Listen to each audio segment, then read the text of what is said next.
Hi guys, I want to talk a little bit about the Lover's card today, and the reason I'm making this video is really because of the Fountain Tarot. I have been using it the last 2 months, even though I've had the deck for quite a while. But it was the Lover's card in that deck. I couldn't connect with it at all. It's a very modern take on the Lover's card, I guess. And it wasn't until I altered the card, which I will show you later, that I was able to really use, like that card and start using the deck. But I wanted to take a look at the Lover's cards throughout time. And we'll start with the Visconti Tarot, which is quite an old deck, and this was from the 1400s.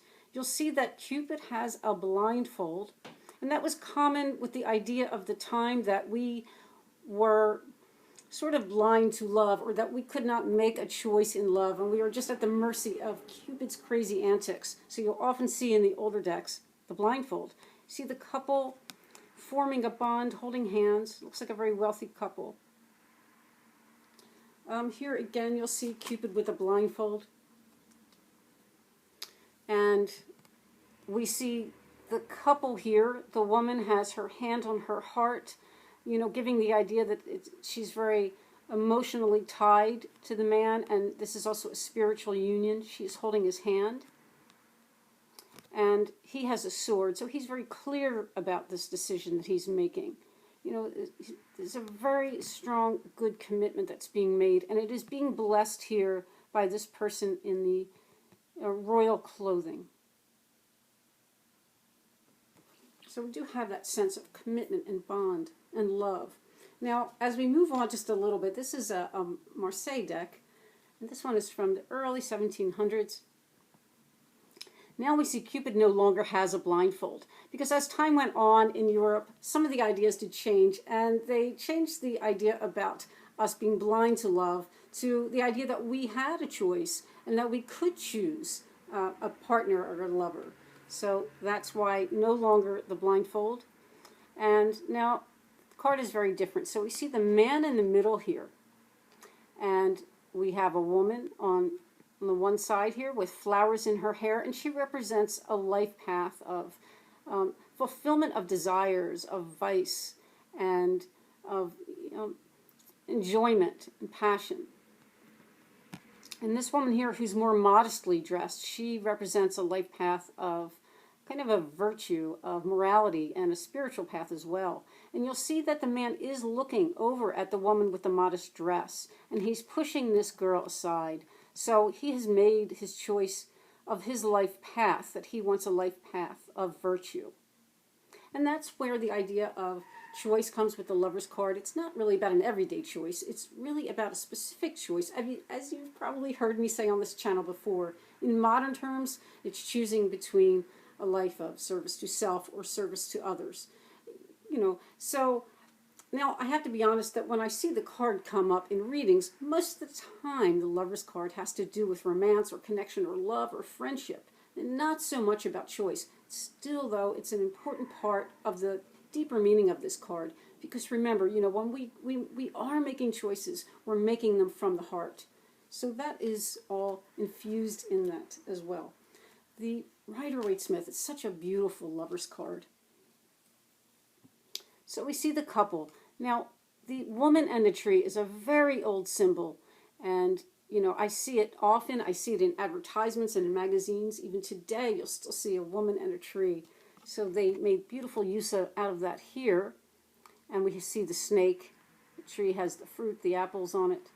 The man, we have symbols of male passion and fire. The angel is blessing the union. And I like this here. It's almost like these peaks are coming together and forming something, creating something. And we'll see in the Thoth deck. Very well done here. So we really can see the polar opposites getting together. The woman here and the man here. And it's a very alchemical card. She's wearing a silver crown. He's wearing the gold. She is light, he is dark. See, they're holding hands here. They're creating their bond. And everything here is just about the opposites getting together to form something powerful, to create something. And that creation here we see is the alchemical egg, which is being guarded by the snake. And that is a theme through the deck, through many decks of the tarot. You know, it is that theme of something being created, that alchemical story that, you know, we are to undergo. Now, you see the Hermit is blessing. Well, to me, this, I have to say, their union is being blessed, but looks to me like the Hermit. Okay, so let's just take a quick look at the Hermit card in that deck and see what you think. So here's the Hermit here. And once again, you'll see the egg, the alchemical egg. So he's minding it. Of course, the snake is still around it. So it is changing and growing, but not ready yet. This is from the Druidcraft Tarot. This is a very pagan-based deck. It's very beautiful card. As you see, the lovers laying in repose. And we have a deer here in the background. Now, if you look closely, once again, you'll see the alchemical egg with the snake guarding it. So, something wonderful has been created by the polar opposites getting together, by male and female energy, whether we're talking about a man and a woman, or whether we're talking about that energy within ourselves. Okay, now a little more modern take on the cards. You know, I would say as time went on, sometimes we would see less of that type of symbolism and more of just the man and woman connecting. And we'll see that here in the Aquarian Tarot. It's very beautiful. I mean, the man and the woman are so close and really gazing into each other's eyes. And, you know, they just look like one. And you'll see the woman has some symbols of fire here, some male symbols. And the man has some sort of feminine, watery symbols. So it does still show the opposites connecting. It's a very beautiful card. And let's just talk for a minute, though, before we go on to the other modern cards, about the way that love has changed through the generations. I wouldn't say love has changed. I would say that the memes have changed. And through social engineering, our ideas and thoughts as a society have changed and affected the way people connect. We can now look back, you know, quite a while and see movies and listen to music from almost 100 years ago. So, you know, prior to that, things were probably pretty standard in the way people just got married, and there were very strong social etiquettes about marriage. But when we get to the 1920s, of course, now we have Hollywood and things start to change. And the ideas started to come about of free love, and you'll hear in their songs they're very flirty, they can be naughty, and also in the movies at that time, there were a lot of those ideas that started to come about in the 1920s. It didn't last long. There were a couple of reasons for that. One is because, you know, there were social illnesses and unwanted pregnancies that really weren't able to be taken care of properly with this idea, this push of the free love that was coming. Also, the wars came, and that things took a very somber tone and very different. Now, in the 1950s, if you can, you know, you hear some of those songs, they're very romantic, but they tend to have the ideas of marriage and commitment and procreation, having a family. And then in the 1960s, it took a real big turn again.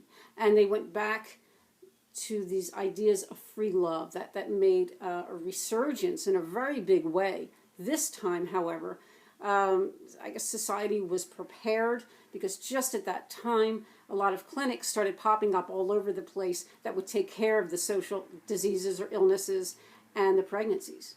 So when you really pull back and you can look at it in that way, you could see that it is, a lot of these things are a result of social engineering and not necessarily the path that people would have taken themselves in their societies. I would say, I guess at some point in the 70s, maybe mid-70s, you'll see TV shows and things like that that really popularized the idea of divorce. So that was a big meme for that time.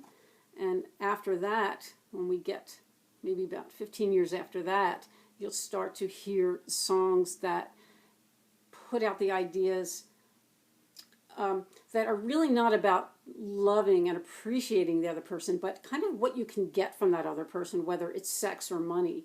And then when we listen to some of the songs today and listen and look at the memes that are out, you're so hard pressed to find anything that's truly about love. I don't see movies that are about love so much, or songs. The songs today are really more about hating the person, about breaking up, and sort of about wanting to be alone. And of course we have those ideas about MGTOW now.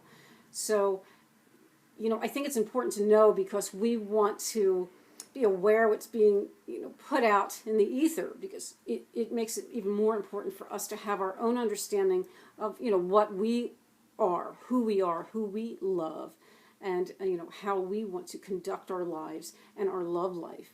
So interesting. And let's move on and look at the Morgan Greer Tarot. This is a very beautiful, lush, sensual card, but it is not just about gratuitous sex. You'll see the lilies there, providing the idea of an innocence and a very spiritual bond and union between the couple. And the Hesychos is very beautiful too. Once again, you'll see the couple just really enjoying each other's energy. And he's wearing a Celtic knotted earring, giving the idea of commitment and creation as well. And here we have another beautiful take on the Lover's card with the apple, the tree, the snake. All those symbols are there. And the couple, they have the feathers that you had seen previously in the angel card.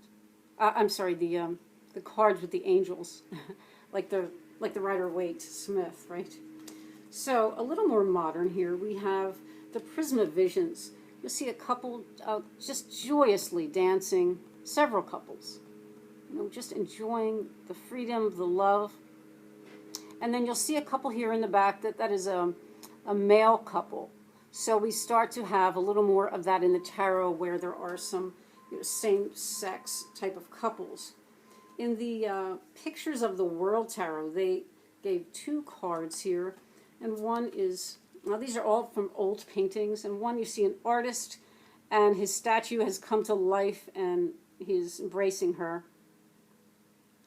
The other card they included is of two women. Okay, now I do want to show in the Chickoli Tarot, this is very different, but keep in mind she did not create this as a tarot deck, but these pictures were taken from her pre-existing artwork. So we have the woman and the tree, of course the snake, and she's embracing the snake, and she's very content and she's very fruitful. But it does have a sense of autonomy here, because there really is not a male energy. If you look at the sky, you don't even see the sun. It's very cloudy, so you don't get the feeling of male energy or solar energy. Again, it's very autonomous, and she's very content with that within herself. The Orbifold Tarot, modern deck, but they did a fabulous, he did a wonderful job, and you'll see the balance of the water and fire energy here in a ring, which does give the idea of commitment, but it's perfectly balanced. Just they're dancing together, these energies. And okay, so now let's get to the Fountain Tarot. I'm going to show it to you the way I have it now. Like I said, I made an alteration in it, and I added that heart that you see there. So what we have is a very vague man and a very vague woman. You can't see their faces at all, but you get the idea sort of man and woman. And they're sitting in that energetic bubble or circle. Now this is what it looks like without the heart. It's very drab, the coloring. I don't know about you guys, but for me it does not give me the feeling of romance, of connection, of love, of friendship or choice. It's just so drab. Now what you can't see is that they have their hands outstretched toward each other, but they're sitting so far from each other that they can't even touch each other's hands. But what they seem to be holding is like a little sort of piece of light. I mean, it really looks like they're holding an iPhone. So it just didn't work for me. And it's interesting that, and makes me wonder where, well, I can see where some of the current memes are coming. Now a friend of mine, she has a 4-year-old daughter, and her daughter was in daycare or preschool, and her daughter had come home and said, "Mom, I learned from the teacher that I am not a girl or a boy, that I am a person." And a little girl explained to her mom, "There's no such thing now as boys and girls. We're just people." So that is probably where the current meme is going. Now, of course, the mother was very upset about that and made some changes with the daughter's school. But, know who you are, know your heart, and try not to get caught up in any of the modern memes that are around and all the social engineering that really tries to capture our hearts and minds. Be strong. I'll see you soon.